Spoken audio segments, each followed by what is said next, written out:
ಓಂ ದೇವಾನಾಂಚ ಋಷೀರಾಂಚ ಗುರುಂ ಕಾಂಚನಸನ್ನಿಭಂ ಬುದ್ಧಿಭೂತಂ ಚ ಲೋಕೇಶಂ ತಂ ನಮಾಮಿ ಬೃಹಸ್ಪತಿಂ ಅರ್ಧಕಾಯಂ ಮಹಾವೀರ್ಯಂ ಚಂದ್ರಾದಿತ್ಯವಿಮರ್ದನಂ ಸಿಂಹಿಕಾಗರ್ಭಸಂಭೂತಂ ತಂ ರಾಹುಂ ಪ್ರಣಮಾಮ್ಯಹಂ. ನಮಸ್ಕಾರ. ಯಾಜ್ಞವಲ್ಕ್ಯ ಅಷ್ಟೋ ಮತ್ತು ವಾಸ್ತು ಯೂಟ್ಯೂಬ್ ಚಾನಲ್ ವೀಕ್ಷಕರಿಗೆ ಆತ್ಮೀಯವಾದ ಸ್ವಾಗತ. ಸಾಮಾನ್ಯವಾಗಿ ಈ ಜಾತಕದಲ್ಲಿ ನಾವು ಗುರು ಮತ್ತು ರಾಹು ಸಂಯೋಗವಿದ್ದಾಗ ಅದು ಗುರು ಚಾಂಡಾಲ ಯೋಗ ಅಂತೇಳಿ ಕರಿತೀವಿ. ಆ ರೀತಿಯ ಒಂದು ಯೋಗ ಇದ್ದಾಗ ಆ ಯೋಗದ ಬಲದಿಂದ ಆ ಒಂದು ಜಾತಕದ ವ್ಯಕ್ತಿಗೆ ಯಾವ ರೀತಿ ವ್ಯತಿರಿಕ್ತ ಪರಿಣಾಮ ಬೀರುತ್ತೆ ಮತ್ತು ಗುರು ರಾಹು ಚಾಂಡಾಲ ಯೋಗ ಅಂದರೆ ಏನು, ಅದರಿಂದ ಯಾವ ರೀತಿ ಸಮಸ್ಯೆ ಬರುತ್ತೆ ಅಂತಕ್ಕಂಥ ವಿಚಾರಗಳನ್ನು ಈ ಒಂದು ಸಂಚಿಕೆಯಲ್ಲಿ ನೋಡೋಣ. ಈ ಒಂದು ಗುರು ಮತ್ತು ರಾಹು ಸಂಯೋಗವಿದ್ದಾಗ ಗುರು ಚಾಂಡಾಲ ಯೋಗ ಅಂತೇಳಿ ಕರಿತೀವಿ. ಈ ಒಂದು ಯೋಗ ಅಂತಕ್ಕಂಥದ್ದು ಕೆಲವು ಸಂದರ್ಭಗಳಲ್ಲಿ ಒಂದು ನಕಾರಾತ್ಮಕ ಪರಿಣಾಮಗಳನ್ನು ಸಹ ಉಂಟು ಮಾಡುತ್ತೆ ಅಂತೇಳಿ ಹೇಳ್ಬೋದು. ಈ ಒಂದು ಪರಿಹಾರವಾಗಿ ನಾವೇನು ಮಾಡಬೇಕು ಅಂತದ್ದನ್ನು ನಮ್ಮ ಮುಂದೆ ಆ ಒಂದು ಯಾವ ರೀತಿ ಪರಿಹಾರ ಮಾಡಬೇಕು ಅದಕ್ಕೆ ಅಂತವನ್ನು ಮುಂದೆ ಹೇಳೋಣ. ಸಾಮಾನ್ಯವಾಗಿ ಈ ಒಂದು ಗುರು ಮತ್ತು ರಾಹುವಿನ ಒಂದು ಸಂಯೋಗ ಅಂತಕ್ಕಂಥದ್ದು ಜ್ಯೋತಿಷ್ಯದ ರೀತಿಯಲ್ಲಿ ವಿಶೇಷವಾಗಿ ವ್ಯತಿರಿಕ್ತ ಒಂದು ಪರಿಣಾಮವನ್ನು ಬೀರುತ್ತೆ. ಮಾನವನ ಮೇಲೆ ವ್ಯತಿರಿಕ್ತ ಪರಿಣಾಮ ಬೀರೋದ್ರಿಂದ ಅವುಗಳಲ್ಲಿ ಸಾಮಾನ್ಯವಾಗಿರ್ತಕ್ಕಂಥ ಗ್ರಹಗಳು ಮತ್ತು ಕೆಲವು ಕ್ರೂರ ಅಥವಾ ಪಾಪಗ್ರಹಗಳು ಅಂತೇನು ಹೇಳ್ತೀವಿ. ಎಕ್ಸಾಂಪಲ್ ಅಂದರೆ ಚಂದ್ರ, ಗುರು, ಶುಕ್ರ, ಬುಧ ಇವು ಸೌಮ್ಯ ಗ್ರಹಗಳು ಅಂತೇಳಿ ಕರೀಬೋದು. ಹಾಗೆ ರವಿ, ಕುಜ, ಶನಿ, ರಾಹು, ಕೇತು ಇವು ಪಾಪಗ್ರಹಗಳು ಅಂತೇಳಿ ಗುರುತಿಸಲಾಗಿದೆ. ಈ ಒಂದು ಸೌಮ್ಯ ಗ್ರಹಗಳ ಯುತಿ ಅಥವಾ ದೃಷ್ಟಿಗಳಿಂದ ಜಾತಕದಲ್ಲಿ ಶುಭ ಫಲಗಳು ಅಂಥದ್ದು ಜಾಸ್ತಿ ಆಗುತ್ತೆ ಅಂತೇಳಿ ಪ್ರಾಪ್ತವಾಗುತ್ತೆ ಅಂತೇಳಿ ಹೇಳ್ಬೋದು. ಆದರೆ ಈ ಒಂದು ಪಾಪಗ್ರಹಗಳ ಜೊತೆ ಇದ್ದಾಗ ಅದರ ದೃಷ್ಟಿ ಇದ್ದಾಗ ಸ್ವಲ್ಪ ವ್ಯತಿರಿಕ್ತ ಪರಿಣಾಮಗಳು ಸಹ ಆಗುತ್ತೆ ಅಂತೇಳಿ ಹೇಳ್ಬೋದು. ಯಾವ ರೀತಿ ನಮಗೆ ಈ ಒಂದು ಯೋಗ ಸಿಗುತ್ತೆ ಅಂತ ಉದಾಹರಣೆ ತಗೊಂಡ್ರೆ, ಸಾಮಾನ್ಯವಾಗಿ ಕುಜ ಮತ್ತು ಚಂದ್ರ ಯುತಿ ಇದ್ದಾಗ ಒಂದು ಲಕ್ಷ್ಮೀ ಯೋಗ ಅಂತಕ್ಕಂಥದ್ದನ್ನು ಹೇಳ್ತೀವಿ. ಅದೇ ರೀತಿ ಗುರು ಜೊತೆ ಚಂದ್ರ ಯುತಿಯಾಗಿದ್ದಾಗ ಗಜಕೇಸರಿ ಯೋಗ ಅಂತಕ್ಕಂಥದ್ದನ್ನು ಹೇಳ್ತೀವಿ. ಹಾಗೆಯೇ ರವಿ ಬುಧ ಯುತಿ ಇದ್ದಾಗ ಅದನ್ನು ಬುಧಾದಿತ್ಯ ಯೋಗ ಅಂತೇಳಿ ಹೇಳ್ತೀವಿ. ಹಾಗೆ ಆ ಒಂದು ವ್ಯಕ್ತಿಗೆ ಆ ಒಂದು ಫಲಗಳನ್ನು ಉಂಟು ಮಾಡುತ್ತೆ. ಈ ಯೋಗಗಳು ಯಾರ ಜಾತಕದಲ್ಲಿ ಇರುತ್ತೆ ಅವರಿಗೆ ಒಂದು ಧನ ಅಂತಕ್ಕಂಥದ್ದು ಪ್ರಾಪ್ತವಾಗುತ್ತೆ. ಅಂದರೆ ಜೀವನದಲ್ಲಿ ಎಷ್ಟೇ ಸಮಸ್ಯೆಗಳಿದ್ದರೂ ಆ ಧನ ಅಂತಕ್ಕಂಥದ್ದು ಸಾಮಾನ್ಯವಾಗಿ ಅವರ ಕೈಯಿಂದ ವ್ಯವಹಾರ ಏನು ಮಾಡ್ತಾ ಇರ್ತಾರೆ, ದುಡ್ಡು ಹಣಕಾಸಿನ ವ್ಯವಹಾರ ತುಂಬ ಚೆನ್ನಾಗಿ ನಡೀತಾ ಇರುತ್ತೆ, ಧನ ಅಂತಕ್ಕಂಥದ್ದು ಪ್ರಾಪ್ತವಾಗುತ್ತೆ ಅಂತೇಳಿ ಹೇಳ್ಬೋದು. ಇದೇ ರೀತಿಯಲ್ಲಿ ಶುಭ ಗ್ರಹಗಳ ಜೊತೆ ಪಾಪಗ್ರಹಗಳು ಯುತಿಯಾದಾಗ, ಅಂದರೆ ಎಕ್ಸಾಂಪಲ್ ಗುರು ಮತ್ತು ರಾಹು ಅಂತೇಳಿ ಹೇಳಿದ್ವಿ. ಆ ಒಂದು ಗುರು ಅಂತಕ್ಕಂಥದ್ದು ಸಂಪತ್ತು ಮತ್ತು ಒಂದು ಜ್ಞಾನಕ್ಕೆ ಕಾರಣವಾಗಿರ್ತಕ್ಕಂಥ ಒಂದು ಗ್ರಹ. ಮತ್ತು ಈ ಒಂದು ಗುರು ಅಂತಕ್ಕಂಥದ್ದು ದೇವತಾ ವರ್ಗಕ್ಕೆ ಸೇರಿರ್ತಕ್ಕಂಥ ದೇವಗುರು ಅಂತೇಳಿ ಕರಿತೀವಿ.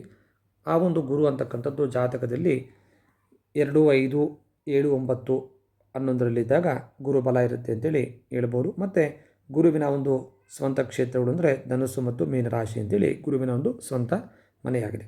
ಕಟಕ ರಾಶಿ ಅಂತಕ್ಕಂಥದ್ದು ಗುರುವಿಗೆ ಉಚ್ಚ ಸ್ಥಾನ ಆಗಿದೆ. ಹಾಗೆಯೇ ಮಕರ ರಾಶಿ ಅಂತಕ್ಕಂಥದ್ದು ನೀಚ ಸ್ಥಾನವಾಗಿದೆ ಅಂತೇಳಿ ಹೇಳ್ಬೋದು. ಬುಧ ಮತ್ತು ಶುಕ್ರ ಶತ್ರುಗ್ರಹಗಳು ಗುರುವಿಗೆ.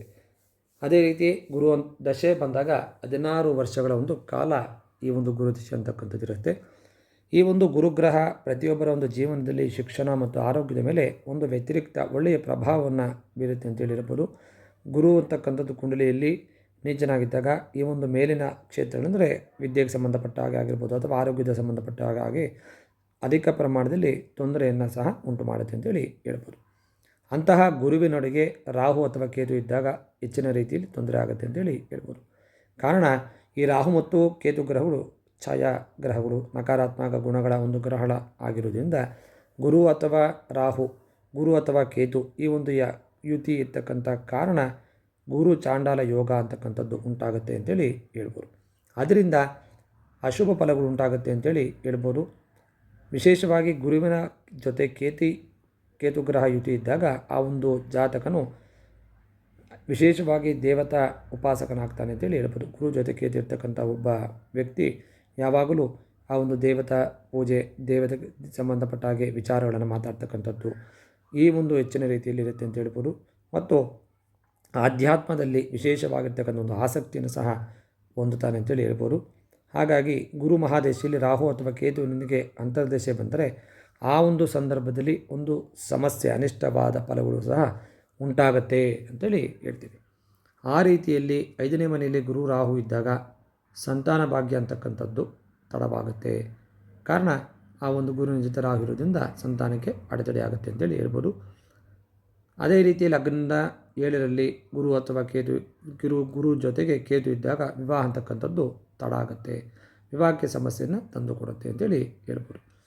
ಆ ಒಂದು ಸಮಯದಲ್ಲಿ ರಾಹು ಅಥವಾ ಕೇತು ಅಂತಕ್ಕಂಥ ಗ್ರಹಗಳ ಒಂದು ಶಾಂತಿ ಜಪ ಹೋಮಗಳನ್ನು ಮಾಡುವ ಮೂಲಕ ಆ ಒಂದು ದೋಷಗಳನ್ನು ನಿವಾರಿಸಿಕೊಳ್ಳಬಹುದು ಅಂತೇಳಿ ಹೇಳ್ಬೋದು. ಸಾಮಾನ್ಯವಾಗಿ ಗುರುವಿನ ಜೊತೆ ರಾಹು ಇದ್ದಾಗ ಯಾವ ಒಂದು ಮನೆಗಳಲ್ಲಿ ವೈದಿಕ ಜ್ಯೋತಿಷದಲ್ಲಿ ರಾಹು ಮತ್ತು ಒಂದು ಛಾಯಾಗ್ರಹ ಅಂತ ಹೇಳಿದ್ದೀವಿ. ಅದೇ ರೀತಿ ಒಂದು ಸಮಾಜದ ಗಡಿಯನ್ನು ಮುರಿಯಲು ಒಂದನ್ನು ಪ್ರೇರೇಪಣೆ ಕೊಡುತ್ತೆ ಅಂತೇಳಿ ಹೇಳ್ಬೋದು. ವಿಶೇಷವಾಗಿ ಒಂದು ಖ್ಯಾತಿ, ಹೆಸರು, ಸಾಧನೆಗಳು ಮಾಡೋದಕ್ಕೂ ಈ ಒಂದು ರಾಹುಗ್ರಹ ಪ್ರೇರೇಪಣೆಯನ್ನು ಕೊಡುತ್ತೆ ಅಂತೇಳಿ ಹೇಳ್ಬೋದು. ಅದೇ ರೀತಿ ಈ ರಾಹು ಅಂತಕ್ಕಂಥದ್ದು ಲೌಕಿಕ ಆಸೆಗಳನ್ನೆಲ್ಲ ದುರಾಸೆಗೆ ಹಸಿವನ್ನು ಪ್ರತಿನಿಧಿಸುತ್ತೆ ಅಂತೇಳಿ ಹೇಳ್ಬೋದು. ಹಾಗಾಗಿ ಗುರು ಅಥವಾ ಬೃಹಸ್ಪತಿ ಎಂದು ಯಾವನ್ನು ಗ್ರಹವನ್ನು ಕರಿತೀವಿ, ಆ ಒಂದು ಗುರುಗ್ರಹ ಅಂತಕ್ಕಂಥದ್ದು ಬುದ್ಧಿವಂತಿಕೆಯ ಒಂದು ಗ್ರಹ. ಇದು ಒಂದು ಎಲ್ಲ ರೀತಿಯಲ್ಲೂ ಉತ್ತಮವಾಗಿ ಒಂದು ವಿದ್ಯೆ ಸಂಬಂಧಪಟ್ಟ ಹಾಗೆ ಒಳ್ಳೆಯ ಶಿಕ್ಷಣವನ್ನು ಪ್ರತಿನಿಧಿಸಿರ್ತಕ್ಕಂಥ ಗ್ರಹ ಆಗಿರುತ್ತೆ. ಈ ಒಂದು ದೈತ್ಯ ಗುರು ಒಂದು ದೈತ್ಯವಾಗಿರ್ತಕ್ಕಂಥ ಒಂದು ಗ್ರಹ ಅಂದರೆ ಗುರು ವ್ಯಕ್ತಿಯನ್ನು ಒಂದು ಬುದ್ಧಿವಂತ, ಪರೋಪಕಾರಿ ಮತ್ತು ಶ್ರೀಮಂತ, ಅಕ್ಷರಸ್ಥನಾಗಿ ಮಾಡ್ತಕ್ಕಂಥ ಒಂದು ನಿಟ್ಟಿನಲ್ಲಿ ಬಹಳ ಒಂದು ದೊಡ್ಡ ಪಾತ್ರವನ್ನು ವಹಿಸುತ್ತೆ. ಯಾವುದು ಗುರುಗ್ರಹ ಅಂತಕ್ಕಂಥದ್ದು ಹೇಳ್ಬೋದು. ಆ ಒಂದು ಜಾತಕದಲ್ಲಿ ರಾಹು ಮತ್ತು ಗುರು ಒಟ್ಟಾಗಿದ್ದಾಗ ಗುರು ಚಾಂಡಾಲ ಯೋಗ ಅಂತಕ್ಕಂಥದ್ದು ಹೇಳ್ತೀವಿ. ಈ ಒಂದು ಜಾತಕದಲ್ಲಿ ಸಾಮಾನ್ಯ ಎಂದು ಯೋಗ ಅಲ್ಲ ಅಂತೇಳಿ ಹೇಳ್ಬೋದು. ಸಾಮಾನ್ಯವಾಗಿ ಗುರು ಒಂದು ರಾಶಿಯಲ್ಲಿ ಸುಮಾರು 13 ತಿಂಗಳ ಕಾಲ ಇರ್ತಾನೆ. ಮತ್ತೊಂದರೆ ರಾಹು ಸುಮಾರು 1.5 ವರ್ಷಗಳ ಕಾಲ ಒಂದು ಮನೆಯಲ್ಲಿ ಇರ್ತಾನೆ ಅಂತೇಳಿ ಹೇಳ್ಬೋದು. ಆದ್ದರಿಂದ ಈ ಒಂದು ಯೋಗ ಅಂತಕ್ಕಂಥದ್ದು ಸುಮಾರು 7ರಿಂದ 8 ವರ್ಷಗಳಲ್ಲಿ ರೂಪುಗೊಳ್ಳುತ್ತೆ ಅಂತೇಳಿ ಹೇಳ್ಬೋದು. ಈ ಒಂದು ಜಾತಕದಲ್ಲಿ ಯಾವ ಮನೆಯ ಮೇಲೆ ಇದೆ, ಅದರ ಮೇಲೆ ಯಾವ ಸ್ಥಾನದ ಮೇಲೆ ಅವಲಂಬಿತವಾಗಿದೆ, ಅದರ ಮೇಲೆ ಆ ಒಂದು ಫಲ ಅಂತಕ್ಕಂಥದ್ದು ನಿರ್ಧಾರವನ್ನು ಮಾಡ್ಬೋದು. ವಿಶೇಷವಾಗಿ ಗುರು ಅಂತಕ್ಕಂಥದ್ದು ಜ್ಞಾನವನ್ನು ಕೊಡ್ತಕ್ಕಂಥ ಗ್ರಹ, ಜ್ಞಾನವನ್ನು ಹುಡುಕೋದಕ್ಕೆ ಸಹಾಯವನ್ನು ಮಾಡ್ತಕ್ಕಂಥ ಒಂದು ಕಲಿಕೆಯನ್ನು ಸೂಚಿಸುತ್ತೆ. ಈ 2 ಗ್ರಹಗಳು ಒಟ್ಟಿಗೆ ಸೇರಿದಾಗ ಗುರು ಚಾಂಡಾಲ ಯೋಗ ಅಂತಕ್ಕಂಥದ್ದು ಆಗುತ್ತೆ. ದೋಷ ಅಂತಕ್ಕಂಥದ್ದು ಆಗುತ್ತೆ. ಈ ಒಂದು ಜಾತಕದಲ್ಲಿ 2 ಗ್ರಹಗಳು ಒಟ್ಟಿಗೆ ಬಂದಾಗ ಯಾವ ರೀತಿ ಫಲಿತಾಂಶಗಳು ಸಿಗುತ್ತೆ ಅಂತಕ್ಕಂಥದ್ದನ್ನು ನೋಡೋಣ. ಸಾಮಾನ್ಯವಾಗಿ ಲಗ್ನದಿಂದ 1ನೇ ಮನೆ ಅಂದರೆ ಲಗ್ನ ಅಂತೇಳಿ ಆ ಲಗ್ನ ಅಂತಕ್ಕಂಥದ್ದು 1ನೇ ಮನೆ. ಅದರಲ್ಲಿ ರಾಹು ಗುರು ಇದ್ದಾಗ ರಾಹು ಅಂತಕ್ಕಂಥ ಎಲ್ಲ ಅಕ್ರಮ ಗುಣಗಳ ಅನುಯಾಯಿ ಅಂತೇಳಿ ಹೇಳ್ಬೋದು. ವಿಶೇಷವಾಗಿ ಹೆಚ್ಚಿನ ಒಂದು ಸ್ವಾರ್ಥವನ್ನು ಕೊಡುತ್ತೆ. ಈ ಗುರು ಜೊತೆ ಇದ್ದಾಗ ವಿಶೇಷ ಆ ಕಲಿಕೆ ಅಂತಕ್ಕಂಥದ್ದು ವಿಸ್ತರಣೆಯನ್ನು ಸೂಚನೆಯನ್ನು ಕೊಡುತ್ತೆ ಅಂತೇಳಿ ಹೇಳ್ಬೋದು. ಅಹಂಕಾರದ ಒಂದು ವ್ಯಕ್ತಿತ್ವ ಆಗುತ್ತೆ. ಬಾಲ್ಯದಲ್ಲಿ ಒಂದು ಮನೋಧರ್ಮವನ್ನು ಕೊಡ್ತಕ್ಕಂಥ ಒಂದು ಗ್ರಹ ಆಗುತ್ತೆ ಅಂತೇಳಿ ಹೇಳ್ಬೋದು. ವಿಶೇಷವಾಗಿ ಇಲ್ಲಿ ರಾಹು ಮತ್ತು ಗುರು ಒಟ್ಟಾಗಿದ್ದಾಗ ಶುಭ ಫಲಿತಾಂಶಗಳನ್ನು ನೀಡ್ತಾರೆ ಅಂತ ಹೇಳೋದನ್ನು ಹೇಳ್ಬೋದು. ಜ್ಞಾನ ಮತ್ತು ಉನ್ನತ ಕಲಿಕೆಯ ಒಂದು ಅನ್ವೇಷಕರನ್ನಾಗಿ ಮಾಡುತ್ತೆ ಅಂತಕ್ಕಂಥದ್ದು 1ನೇ ಮನೆಯಲ್ಲಿದ್ದಾಗ ಈ ಒಂದು ಪರಿಣಾಮ ಸಿಗುತ್ತೆ ಅಂತೇಳಿ ಹೇಳ್ಬೋದು.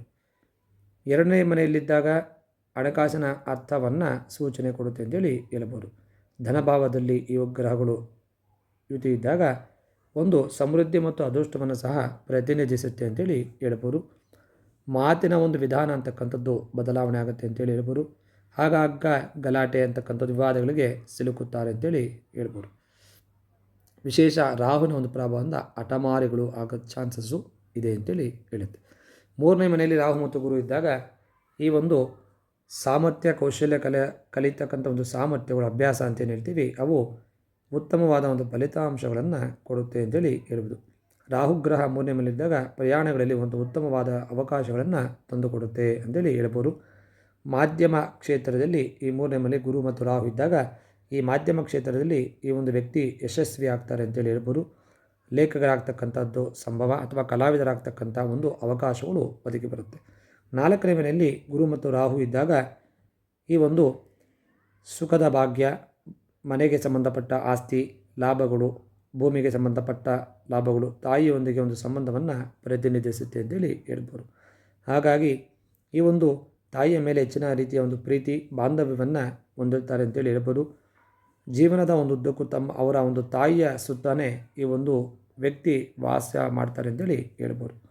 ಒಳ್ಳೆಯ ಶ್ರೇಷ್ಠತೆಯನ್ನು ಹೊಂದಿರ್ತಾರೆ. ಪ್ರಯಾಣ ಮತ್ತು ಆವಿಷ್ಕಾರಗಳನ್ನು ಸಹ ಇಷ್ಟಪಡ್ತಾರೆ ಅಂತೇಳಿ ಹೇಳ್ಬೋದು. 5ನೇ ಮನೆಯಲ್ಲಿ ರಾಹು ಗುರು ಇದ್ದಾಗ ಒಂದು ಪುತ್ರ ಭಾವ ಅಲ್ಲಿರ್ತಕ್ಕಂಥ ಒಂದು 5ನೇ ಮನೆಯಲ್ಲಿ ಈ ಒಂದು ಪುತ್ರ ಭಾವ ಅಂತೇಳಿ ಕರಿಬೋದು. ಈ ಒಂದು ರಾಹು ಮತ್ತು ಗುರುವಿನ ಒಂದು ಯುತಿ ಜೀವನ ಉದ್ದಕ್ಕೂ ಕಲಾಕ್ಷೇತ್ರದಲ್ಲಿ ಉತ್ತಮವಾಗಿರ್ತಕ್ಕಂಥ ಒಂದು ಕಾರ್ಯವನ್ನು ನಿರ್ವಹಣೆ ಮಾಡ್ತಕ್ಕಂಥ ಒಂದು ವ್ಯಕ್ತಿಗಳಾಗ್ತಾರೆ ಅಂತೇಳಿ ಹೇಳ್ಬೋದು.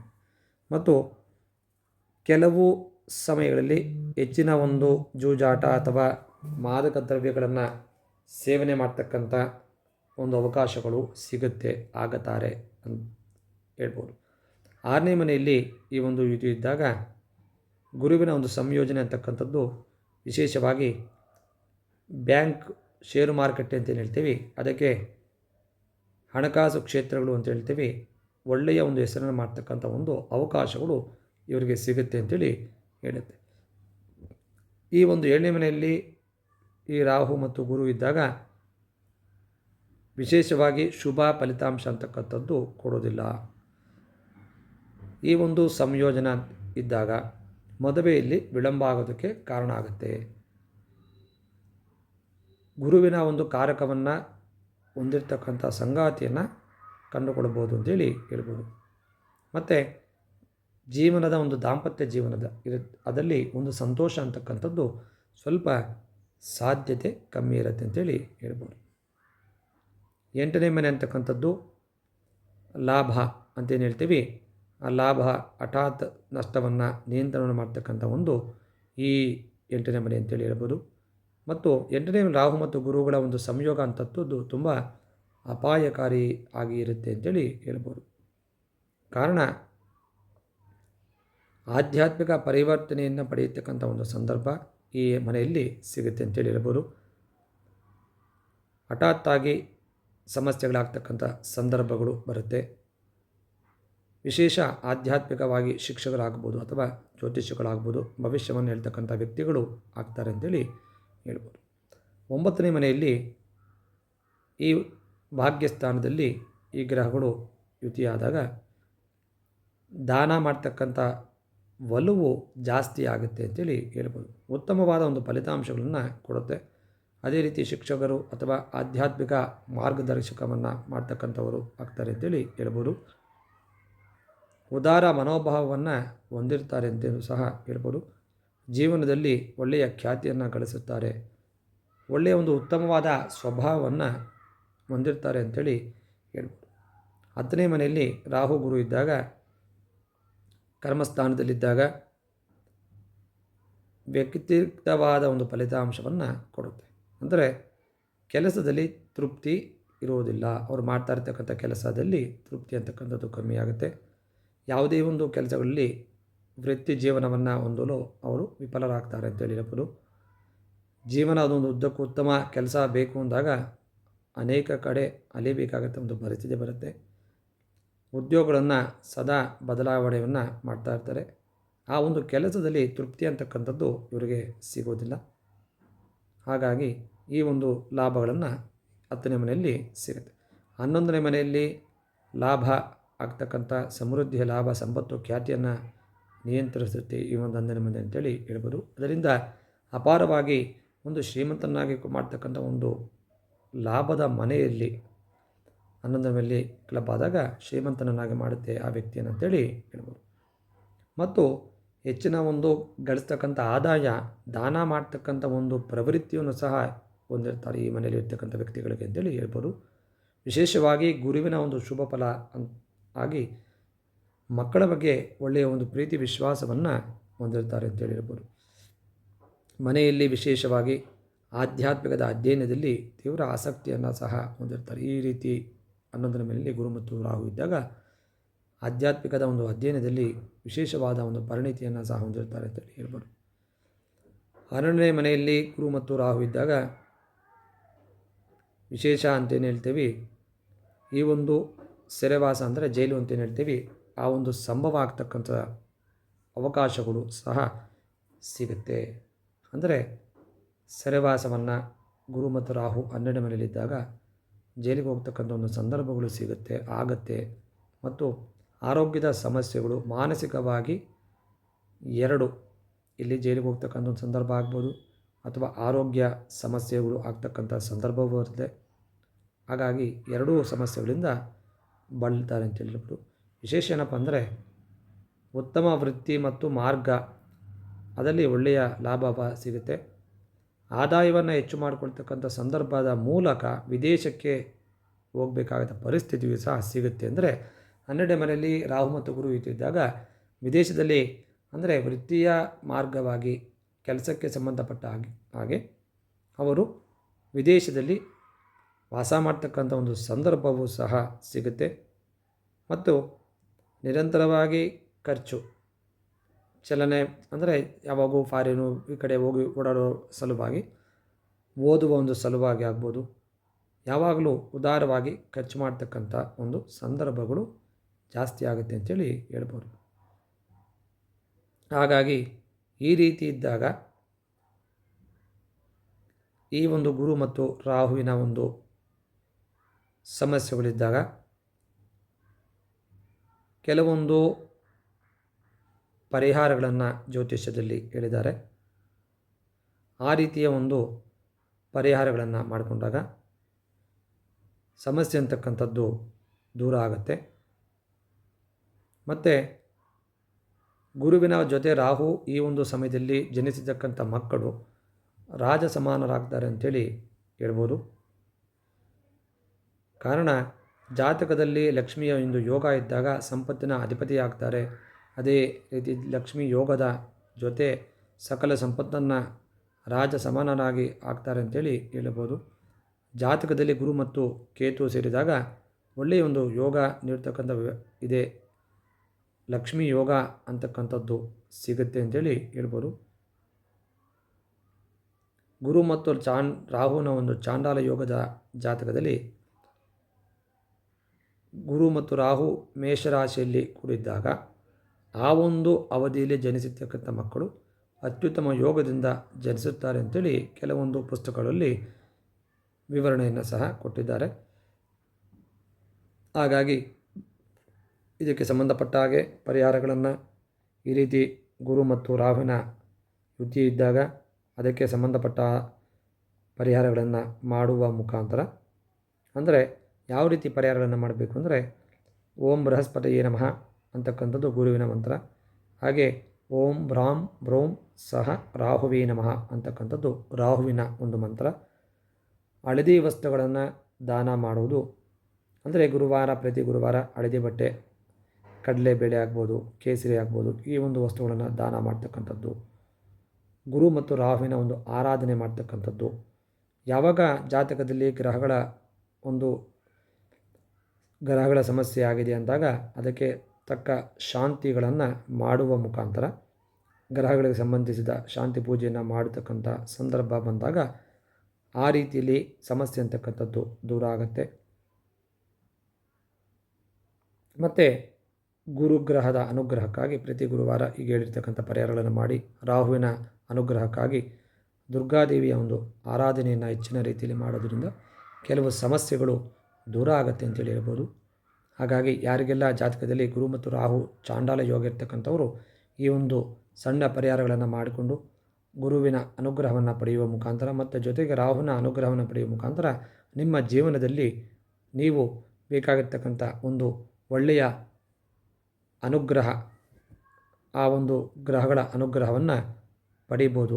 ಹಾಗಾಗಿ ಯಾರೆಲ್ಲ ಈ ಒಂದು ಸಮಸ್ಯೆಯಿಂದ ಬಳಲ್ತಾ ಇದ್ದೀರಾ, ಈ ಒಂದು ಸಮಸ್ಯೆಗೆ ಪರಿಹಾರಗಳನ್ನು ಮಾಡಿಕೊಳ್ಳಿ, ಎಲ್ಲರಿಗೂ ಒಳ್ಳೆಯದಾಗುತ್ತೆ. ಹಾಗಾಗಿ ಈ ಸಣ್ಣ ಪರಿಹಾರಗಳು ಯಾವುದೇ ಹೆಚ್ಚಿನ ರೀತಿಯಲ್ಲಿ ಖರ್ಚಾಗ್ತಕ್ಕಂಥದ್ದು ಸಂದರ್ಭಗಳಿಲ್ಲ.